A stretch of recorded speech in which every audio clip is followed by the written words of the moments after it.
Senator Bernie Sanders participated in a town hall event with CNN last night. And things got a little feisty. Let's watch. Raise your hand if you think the American healthcare system is working well. And how many people are raising their hands? None. Now, you're not going to hear much about that on corporate television. You're not going to hear much about that in the United States Congress. I'm going to go, why are people losing faith in the American system? We don't talk about it on CNN. We don't talk about it in Congress. It's because they understand that a handful of billionaires exert enormous influence. Sanders pushed things a little bit further. But you got to get CNN to talk about these issues. You got to get your members of Congress to talk about these issues.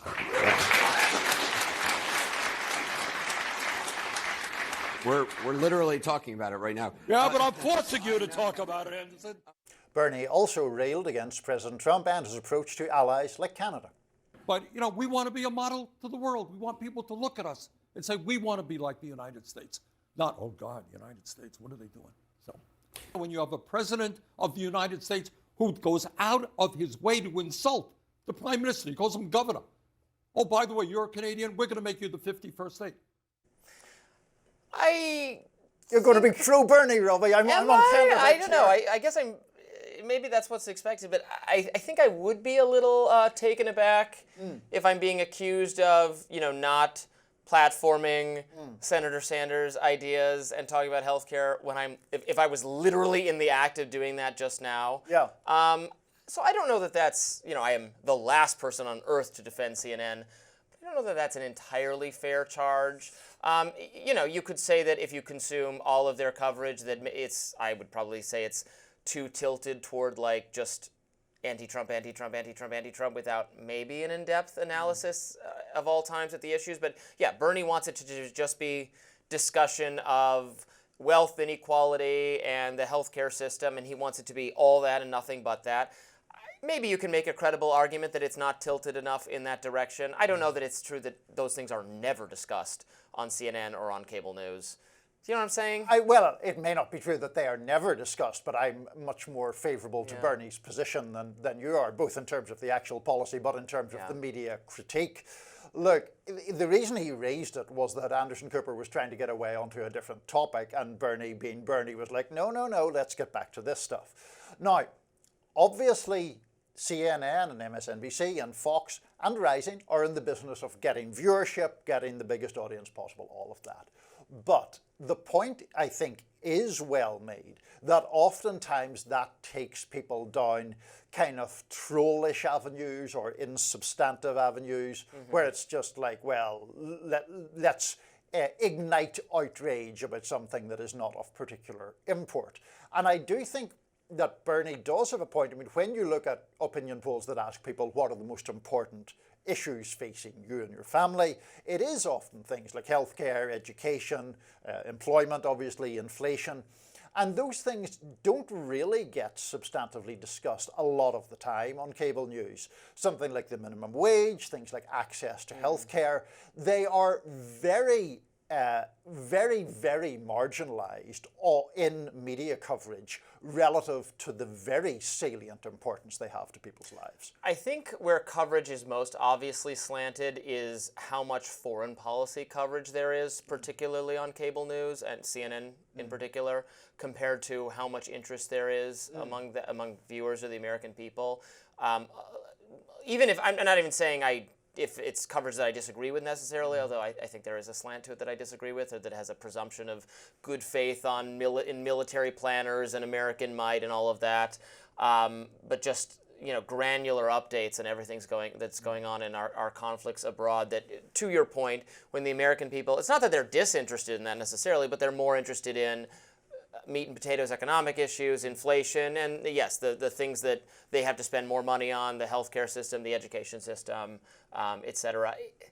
Cable news, if we're talking specifically about the kind of things that CNN does not always just lend itself very well to substantive, I can't even speak, conversations, because these interviews tend to be quick. Or if you have the round table, the panel with 5 people at it, everybody gets to say 30 seconds worth of things. How can you have a level of substance to your discussion? That's why I like our show.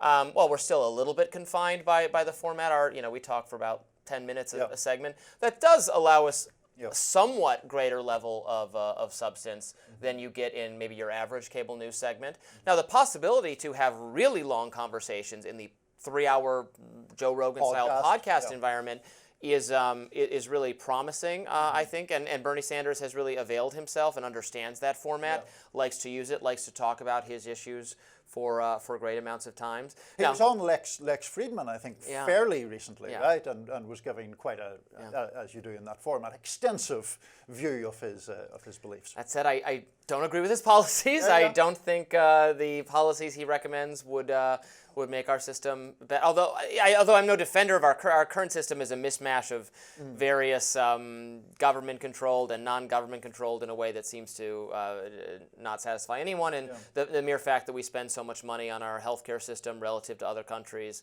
and have in some ways not as good results, although I always got to be careful about saying that, because there is, he's attacking Donald Trump for assailing Canada, but there are people in Canada who are unhappy with their healthcare system in various ways. That people come to the U.S. to get quicker coverage, to get quicker healthcare treatment here that they would die waiting in line for in Canada. I mean, I can't speak with much direct knowledge about Canada, though our executive producer can, but I certainly know that in Britain, yes, there are complaints about the National Health Service, but there is virtually nobody who is advocating a move toward an American-style system, which is regarded, I think, as pretty outrageous by the vast bulk of British people. The British Conservative Party does not advocate for that kind of system.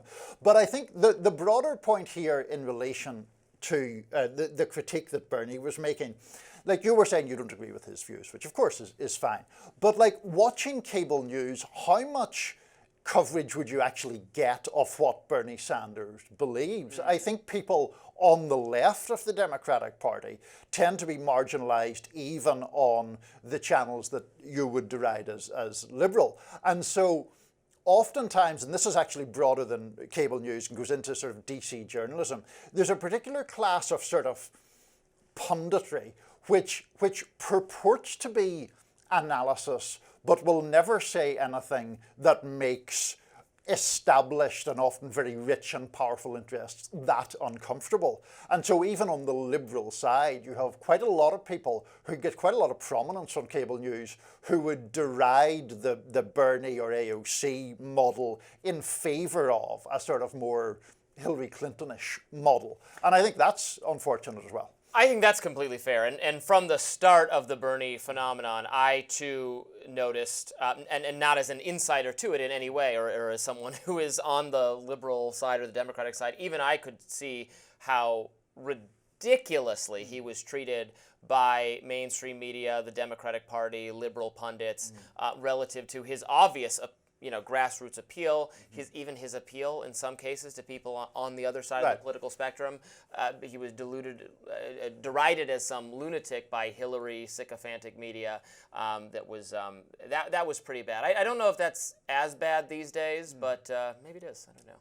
Hillary's not as much in the picture. She's not as much, but I think the same mentality still pertains, unfortunately. Next up, the White House is waging a war on pronouns with journalists. We will discuss. Love this subject. More Rising right after this.